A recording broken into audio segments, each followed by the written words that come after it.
Corona virus کوئی ایسی چیز نہیں ہے جس طرح ہم نے اپنے ذہنوں پر اس کو سوار کر لیا نا کہ جس کو یہ لگ جاتا ہے وہ مر ہی جاتا ہے، یہ زندگی کا خاتمہ کر دیتا ہے۔ نہیں، ایسی بات نہیں ہے۔ آپ نے مختلف طرح کی تحقیق پڑھی سنی دیکھی ہوگی، انٹرنیٹ پر بھی اس کو آپ نے دیکھا ہوگا کہ 97% لوگ اس مرض سے ریکور کر لیے جاتے ہیں۔ تو یہ کوئی ایسا مرض نہیں ہے جس کو ہم نے اتنا ذہن پر اس کا خوف طاری کر لیا ہے، اس کو سوار کر لیا ہے۔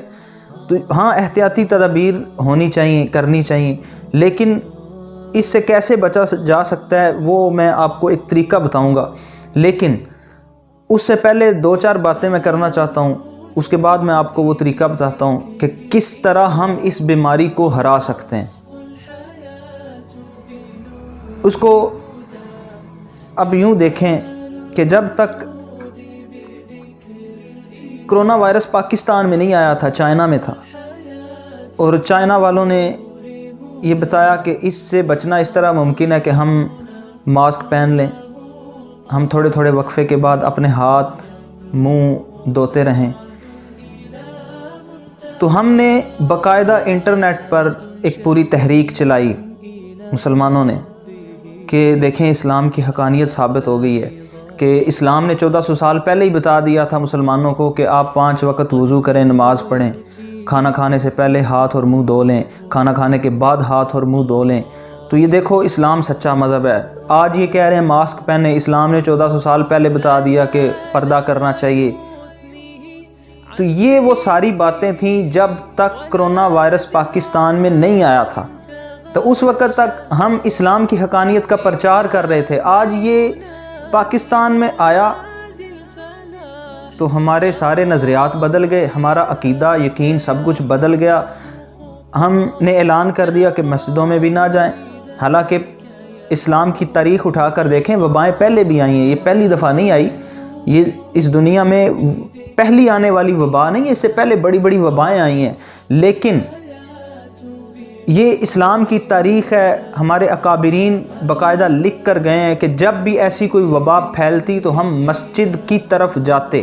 ہم مسجد میں جمع ہوتے، اپنے گناہوں کی معافی مانگتے، ہم اپنے رب کے حضور گڑ گڑا کر دعائیں کرتے، ہم نماز میں مشغول ہو جاتے، لیکن جائے پناہ ہم مسجد کو بنایا کرتے تھے۔ تو یہ ایسی وبا کہ جیسے ہی پھیلی ہم نے مسجدوں کو تالے لگا دیے، ہم نے جمعوں کے اجتماع کو مختصر کر دیا، ہم نے پابندی لگا دی کہ آپ صفیں بالکل کھلی کھلی بنائیں، آپ درمیان میں فٹ کا فاصلہ رکھیں۔ تو یہ بات ذہن میں رکھیں کہ جمعہ شعائر اسلام میں سے ہے، اس کو ختم نہیں کیا جا سکتا، اور صف بنانا اسلام میں باقاعدہ اس کا طریقہ سرکار علیہ السلام نے سکھایا ہے، باقاعدہ موجود ہے، فقہاء نے بیان کیا ہے، اور کندھے سے کندھا اس کو ملا کر رکھنا واجب ہے۔ اس کو آپ کیسے ترک کر سکتے ہیں؟ تو یہ ایک بڑی عجیب سی بات ہے کہ پاکستان میں جیسے یہ مرض آیا ہے، کرونا وائرس داخل ہوا ہے، تو اس وقت سے ہمارے نظریات، ہمارا یقین، ہمارے اعتقاد سارے کے سارے پانی میں نمک کی طرح گھل گئے ہیں۔ وہ وضو پر یقین، وہ پردے پر یقین، وہ کھانے سے پہلے اور بعد میں ہاتھ منہ دھونے والی حدیث پر یقین، وہ کدھر گیا ہے؟ تو آپ بالکل بھی اس کو اپنے ذہن پر اس طرح سوار نہ کریں جس طرح کر دیا گیا۔ یہ سارا میڈیا کا پراپوگنڈا ہے، اس کو اس طرح سے پراپوگنڈا کر کے عوام کے ذہنوں پر خوف طاری کر دیا گیا ہے کہ عوام نے یہ سمجھ لیا کہ شاید کرونا وائرس یہ اتنا طاقتور ہے کہ جس سے جیتا نہیں جا سکتا۔ اللہ پر یقین رکھیں، اللہ کا خوف رکھیں، کرونا وائرس کا خوف دل میں نہ رکھیں۔ اس سے بچنے کا طریقہ وہ یہ ہے کہ آپ نے دیکھا ہوگا کہ پہلے دور میں لوگ شیر کا شکار کیا کرتے تھے۔ شیر کا شکار وہ خنجر کے ساتھ، نیزے کے ساتھ کر لیا کرتے تھے۔ کیوں؟ انہوں نے اپنے اوپر شیر کا خوف طاری نہیں کیا، مسلط نہیں کیا۔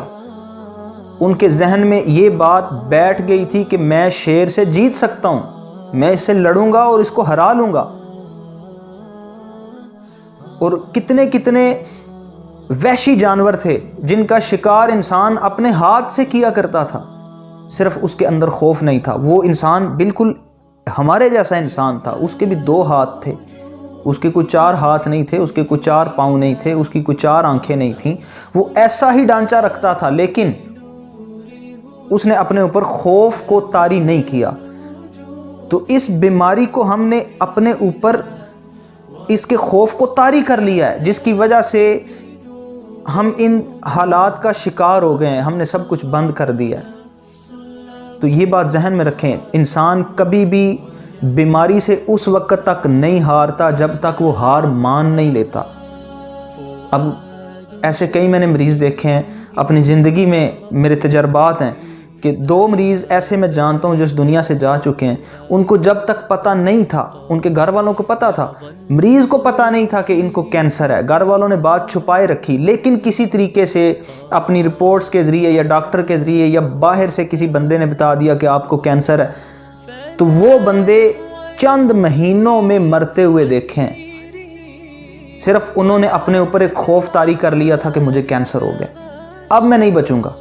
تو جب انسان یہ ذہن بنا لیتا ہے کہ اب نہیں بچوں گا، تو پھر ایسا ہی ہوتا ہے، وہ نہیں بچتا۔ تو اب کرونا وائرس سے احتیاطی تدابیر ضرور اپنائیں،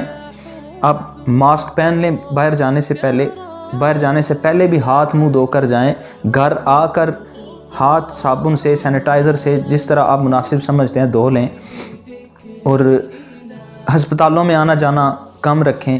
یا جہاں پر گندگی ہوتی ہے، جراثیم کا زیادہ خطرہ ہوتا ہے، آپ وہاں پر نہ جائیں۔ لیکن آپ مسجدوں کو لاک ڈاؤن کر دیں، آپ مسجدوں کو بند کر دیں، نمازوں کو بند کر دیں، جمعے کو مختصر کر دیں اور پابندیاں لگا دیں، یہ ایک بالکل نامناسب سی بات ہے، اور یہ اسلام کی حقانیت کو ثابت کرنے کا جو وقت تھا ہمارے پاس، ہم ثابت کرتے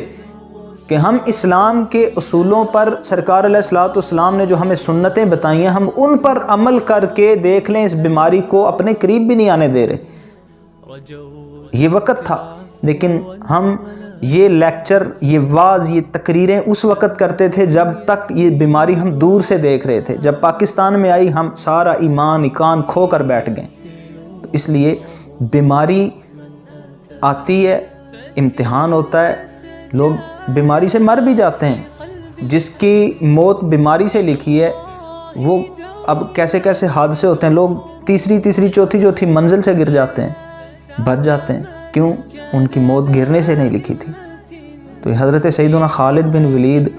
ان کا واقعہ، ان کے اقوال اس بات پر شاہد ہیں کہ موت جس طرح لکھ دی گئی ہے بس اسی طرح آنی ہے۔ آپ اس بیماری سے نہ ڈریں، اللہ سے ڈریں، اور اس بیماری کے خلاف لڑیں، دعائیں کریں، لیکن اس کو ذہن پر اس طرح سوار نہ کر لیں جس طرح میڈیا نے ہمیں ایک بالکل قیدی بنا کر رکھ دیا ہے۔